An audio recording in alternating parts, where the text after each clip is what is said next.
Henri Robert Sterlin, un des barons du duvalierisme, raconte cette nuit où tout a basculé.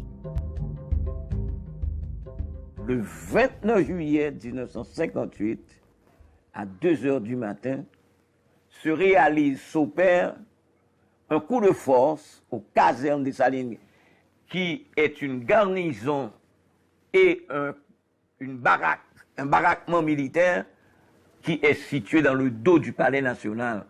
Par conséquent, François Duvalier est à 2 doigts de perdre le pouvoir, et pour se tirer de cette souricière, il appuie ce qui a un caractère quasi légendaire à l'époque sur le bouton de la sirène d'alarme, et des foules de partisans sortent des banlieues de Port-au-Prince, ceinturent le palais national, et les militaires fidèles à François Duvalier distribuent les armes à la population.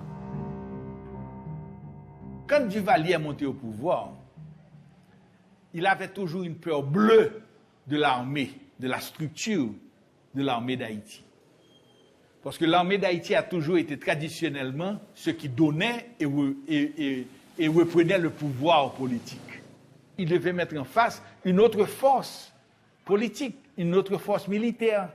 Il a créé ce qu'on appelle les volontaires de la sécurité nationale, qui était le corps des Tonton Macoute.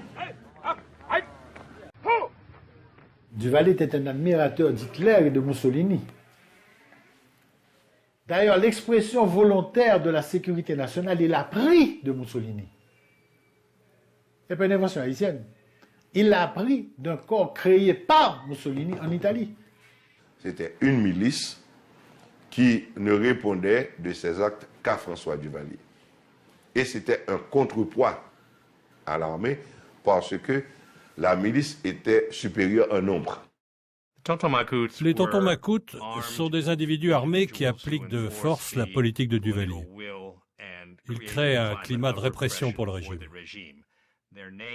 Leur nom vient de la mythologie créole. Tonton, l'oncle, et macoute qui désigne le sac. C'est une figure légendaire qui kidnappe les enfants, les met dans un sac et puis les fait disparaître. Et c'est ce qui arrivait aux opposants du régime. Ils disparaissaient. Les tontons macoutes deviennent le nouveau symbole du pouvoir de Papa Doc. Pour faire taire l'opposition, ils ne reculent devant aucun crime. Fini le temps du gentil petit médecin de campagne, voici l'heure du tyran.